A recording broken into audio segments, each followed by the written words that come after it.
Good afternoon. The Secretary General will update you on the second day of the meeting of NATO foreign ministers, and then we'll have time for a few questions. Secretary General. Good afternoon. We have just finished a substantive meeting of NATO foreign ministers to prepare for the Vilnius summit in July. We welcomed Finland as our newest member, and Minister Haavisto took up Finland's seat among NATO allies. Allies also agree that Sweden should become an ally as quickly as possible. We addressed many important topics over the past 2 years, including how to strengthen our political and practical support for Ukraine. We met yesterday in the NATO-Ukraine Commission with Foreign Minister Kuleba. We agree that our continued military support for Ukraine is essential. I welcome the new commitments made by allies, and I expect more. We also addressed our longer-term support. We do not know when this war will end, but when it does, we must ensure that President Putin cannot continue to chip away at European security. So we must enable Ukraine to deter and defend against future aggression. This includes strengthening Ukraine's armed forces and arrangements for Ukraine's security. We agreed to start work on developing a strategic multi-year assistance program for Ukraine, a clear demonstration that our support will continue for a long haul, to increase Ukraine's interoperability with NATO and to bring it up to NATO standards. This will assist Ukraine on its path to Euro-Atlantic integration, because Ukraine's future is in the Euro-Atlantic family. NATO allies are committed to giving Ukraine what it needs to prevail as a sovereign, independent nation in Europe and to achieve a just and durable peace. At the same time, we will continue to support our partners facing pressure from Russia, including Moldova, Georgia, and Bosnia-Herzegovina. We also discussed the threats and challenges in the Middle East and North Africa, including instability, terrorism, and the growing activities of Russia and China. We will continue to work closely with our partners, including Mauritania and Tunisia, to help them build up their defense institutions and stabilize their countries. To keep our people safe in a more dangerous world, it is essential that we invest more in our defense. So today, ministers also addressed progress on defense spending. At the Vilnius summit, I expect allies to agree an ambitious, a new defense investment pledge with 2% of GDP as a floor, not the ceiling. For our final session, NATO's Asia-Pacific partners, Australia, Japan, New Zealand, and the Republic of Korea, joined us, together with the European Union. We discussed the global consequences of Russia's war against Ukraine. This war is not only an attack on Ukraine, but on the international rules-based order that preserves peace and stability. If President Putin wins in Ukraine, it will send a dangerous message to authoritarian leaders around the world that they can achieve their goals through brute force. So our support to Ukraine remains critical, and it is in our shared security interest. We also discussed China's growing alignment with Russia. China refuses to condemn Russia's aggression, it echoes Russian propaganda, and it props up Russia's economy. China and Russia are also stepping up their joint military activities in the Indo-Pacific region. Allies have been clear that any provision of lethal aid by China to Russia would be a historic mistake with profound implications. At a time when Beijing and Moscow are pushing back against the rules-based international order, it is even more important that we continue to stand together as NATO allies and with like-minded partners. And with that, I'm ready to take your questions. We'll start with the BBC in the third row.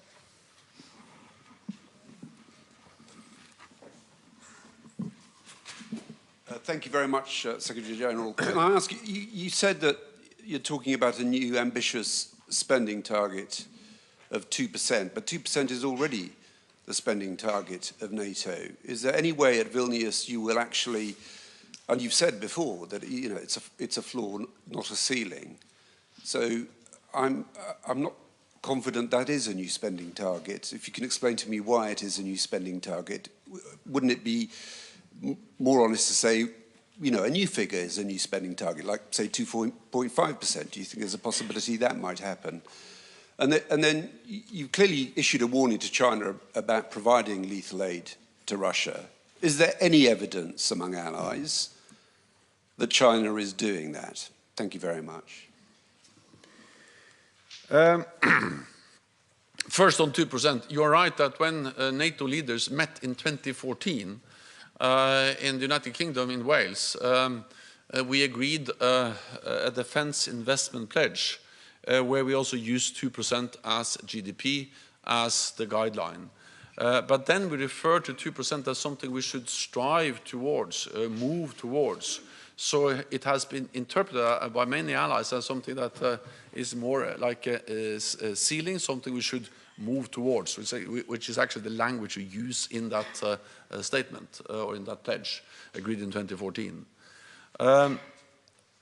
Since then, actually, allies have come a long way, because since then, all allies have increased defense spending, and this is significant because until 2014, the majority of NATO allies across Europe and Canada actually were reducing defense spending every year. So what we managed with the pledge we made in 2014 was to turn the corner, not going down anymore, but actually start to go up. And all allies have increased the defense spending. More allies meet the 2% guideline or are spending or are at 2% or above. But many allies are still below. And some of them also then refer to, well, this is something we should strive towards, not a kind of requirement. So that's what I'm mean. That's my message when I speak about the stronger commitment, is to have much stronger language, that this is not some kind of ambitious goal in the distant future that we should strive towards. It is something that we should be strongly committed to, and as a 2% as a minimum, not as a ceiling. So I actually think it will make a difference if not only I say that 2% should be a minimum, but that all allies agree that 2% should be a minimum floor. The most important thing is, of course, what allies do, and I'm quite encouraged because I also now see that several of those allies who have been not able to reach 2%, like Germany, like the Netherlands and others, Denmark and many others, they are now very committed to increasing defense spending and to reach 2% also soon. And that's because the war in Ukraine, which has made it even more obvious that we need to invest more in defense. When it comes to China, of course, we are monitoring very closely what China does.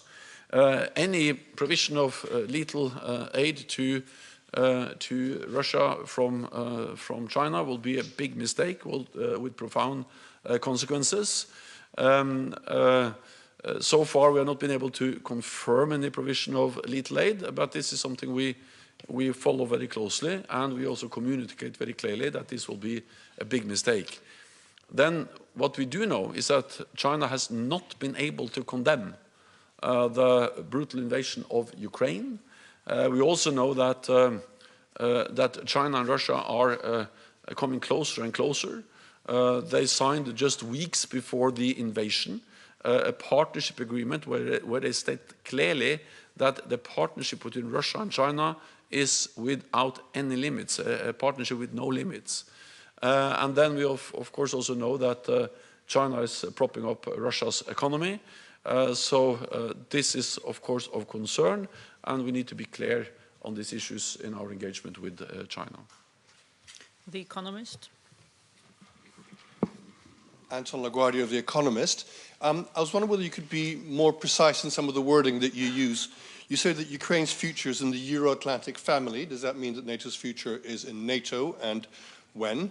What does the multi-annual program for Ukraine to help integrate it further mean? How is that different from what is being done today to help Ukraine defend itself? And last, on China, what do you actually mean by saying it's a big mistake with profound consequences if China were to provide lethal aid? What would the consequences be? Thank you.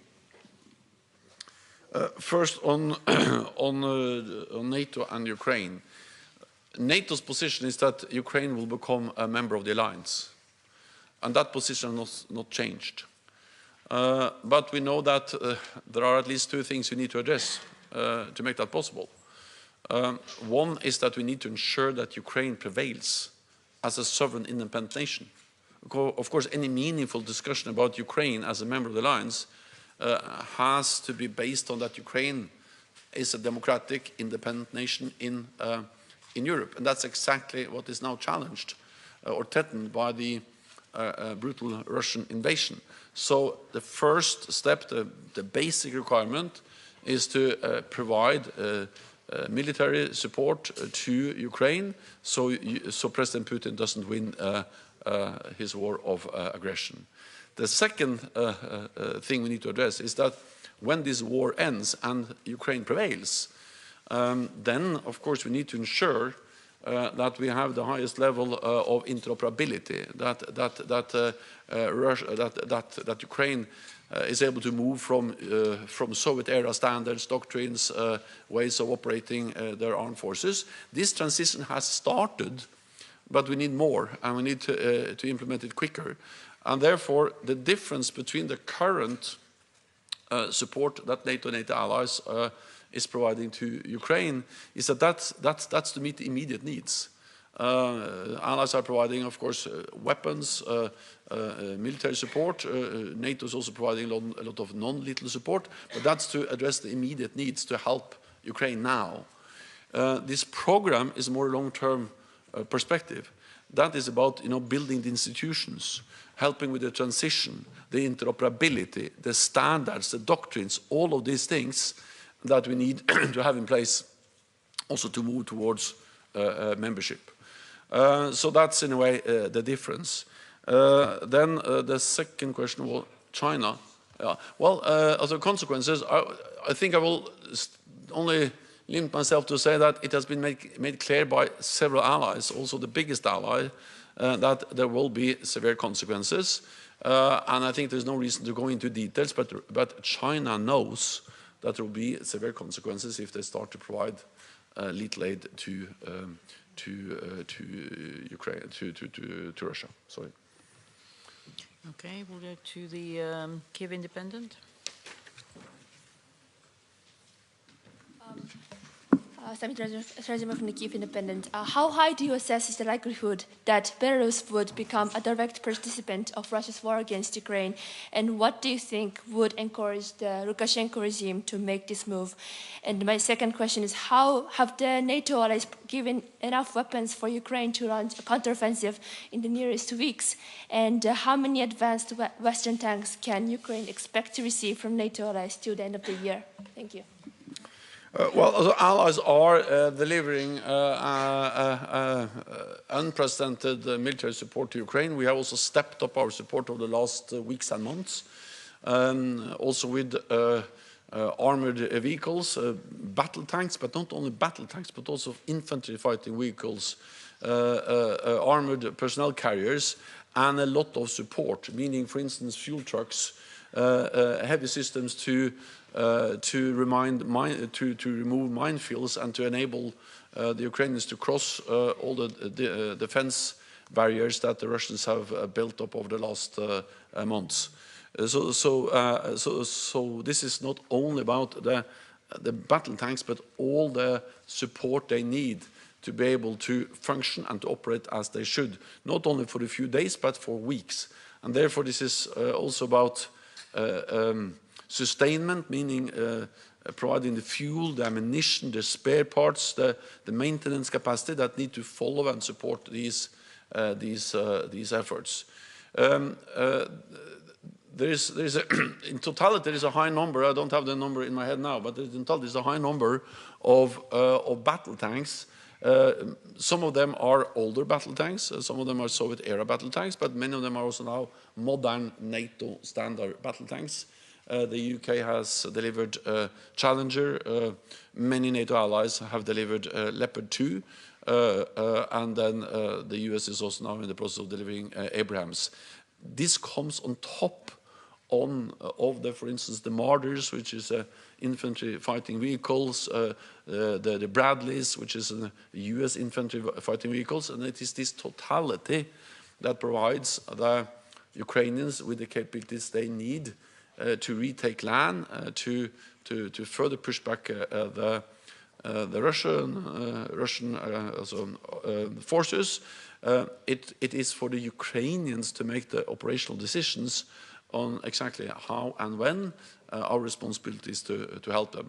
On Belarus, well, Belarus has been and continues to be a platform which Russia uses in its aggressive actions against Ukraine. They launched part of the invasion from Belarus, and they have launched several airstrikes from Belarus. Our message to Belarus is, of course, that they should not be directly involved, and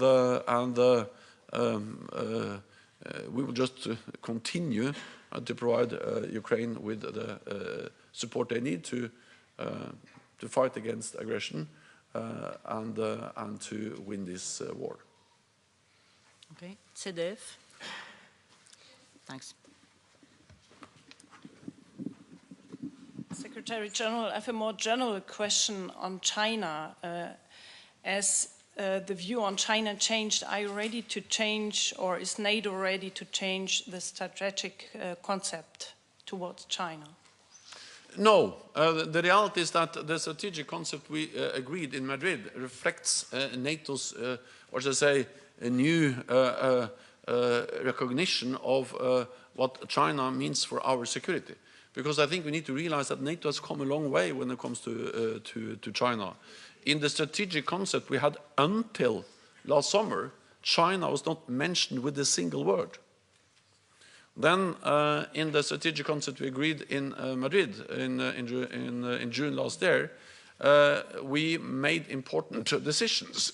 We don't regard China as an adversary, but we state clearly in the strategic concept that China's assertive behavior poses a challenge to our interests, our values, to our security. And this is reflected in the fact that China is investing heavily in new modern capabilities, including long-range nuclear missiles. They are cracking down on democratic rights in their own country, in Hong Kong, prosecuting minorities, using social media, the internet, to have surveillance of the population in a way we haven't seen at that scale any time before. The assertive behavior in the South China Sea is a challenge for the countries in the region, but also a challenge to international trade, the threats against Taiwan, and then, of course, the fact that China is coming closer to us. We see them in cyberspace, we see them trying to control critical infrastructure, and all of this. And also then, of course, that they are now working more and more closely with Russia. We see Russian-Chinese joint naval patrols, air patrols. We saw a big military exercise outside the coast of Africa. And all of this together has actually made it necessary for us to update and to develop our policies on China. And that is reflected in the new strategic concept. It is also reflected in the fact that we are now significantly strengthening our partnership with our Indo-Pacific partners. With Australia, with New Zealand, Japan, and South Korea. They participated in the meeting today. For the first time ever, we invited the heads of state and government to participate in our summit last summer. And I invited the heads of state and government from Japan, New Zealand, South Korea, and Australia, also to attend our summit next summer, or this summer also in Vilnius. So put together, this is a huge effort, and let me just add, what we do on resilience, on technology, is also a way to respond to the challenges that China poses to our security. Okay, Jon Happ. Lady here. Yeah. No, no, thanks. Binna Chung from Yonhap News Agency, South Korea. Secretary General, you have urged Korea to increase its military support to Ukraine when you visited Korea last January, and saying that some countries have changed their policy to send weapons directly to Ukraine after the war. And did you raise this among today's discussion as well? And I would like what was Korea's response if you had. And regarding, if I may ask another one, regarding the NATO's non-lethal assistance package, which Japan has recently pledged, did the Vice Minister of Korea express his intention for a contribution as well today? Thanks. First of all, I think it's for Korea to provide exact answers on their positions and what they do. What I can say is that it was a big issue when I visited Korea in January, and I've also raised it again, and I welcome the fact that South Korea has made it clear that they are ramping up production. And we need to understand that, that it helps that South Korea is ramping up production and delivering also to NATO allies, because then we can replenish our own stocks. And South Korea is a big producer of ammunition. And the fact that they are now delivering more and producing more to replenish the stocks of NATO allies enable us to continue to deliver to Ukraine. So I will, I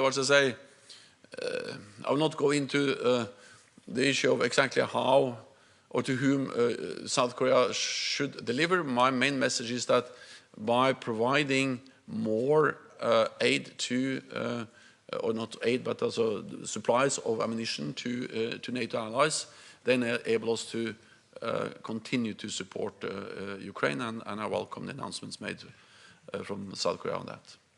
Okay, Rai? Thank you. My question is about migrants. Did you talk with Italian Foreign Minister Tajani about this problem? What can NATO do in that part of the Mediterranean? Thank you so much. Well, in the meeting we had today, the issue of migration was part of the discussion, especially when we addressed the challenges emanating from the Middle East and North Africa. And of course what NATO does, and this is also something I've discussed with the Italian Foreign Minister, with the Italian Prime Minister several times, is that we are helping to support the efforts of individual allies, but also of the European Union. We have a NATO naval presence in the Aegean Sea to help to implement the agreement between Turkey and the EU on illegal migration. We are working with partners in the Middle East and North Africa. We have our presence, our training mission in Iraq to try to address the root causes. A stable Iraq, a stable Middle East is of course important also to address the root causes of the migrant challenges that Europe is facing. And we are also stepping up our cooperation and support to countries like Tunisia and Mauritania. And then, of course, we are exchanging information. We are helping each other as NATO allies. But the migrant and refugee issue is, of course, something that has to be addressed with many different tools. Many of them are outside the NATO mandate, but some of them are, and we are working with countries, Iraq, Mauritania, and others, to help to address the root causes. Okay, Bloomberg. Natalia Drozdiak from Bloomberg. Thank you for the question. I'm wondering whether NATO still believes that China holds sway over Russia with regards to the war in Ukraine, especially after Russia announced plans to station nuclear weapons in Belarus days after it had signed a declaration with China saying countries shouldn't station weapons abroad. Thank you. So what we know is that Russia is more and more dependent on China. Trade with China has become even more important for Russia, not least because of the economic sanctions and the consequences of the war in Ukraine. I also believe that the announcement that they will deploy tactical weapons, nuclear weapons, to Belarus just after they signed an agreement stating the opposite, just shows that these are empty promises, and what we need to watch closely is actually what Russia is doing, and that's exactly what NATO allies are monitoring closely. So far, we haven't seen any changes in the Russian nuclear posture that requires any changes in our posture, but we remain vigilant. We will follow closely what they do, and we have increased our presence in the eastern part of the alliance to remove any room for misunderstanding, miscalculation in Moscow about NATO's readiness to protect and defend all allies. And we do that not to provoke a conflict, but to prevent the conflict, to prevent any military attack on NATO allies. Okay, we'll take one last question from Politico. Thank you very much, Ali from Politico. Secretary General, did ministers discuss the arrest and continued detention of Wall Street Journal reporter Evan Gershkovich, and did they discuss any concrete steps or actions that they can take to help secure his immediate release? Thank you. My message is that the Wall Street journalist should be released, and this is about freedom of the press and the importance of journalists to be able to operate and to ask difficult questions and to do their work. And many other allies have expressed exactly the same call on Russia. Thank you very much, colleagues. This concludes this press conference. Thank you. Thank you.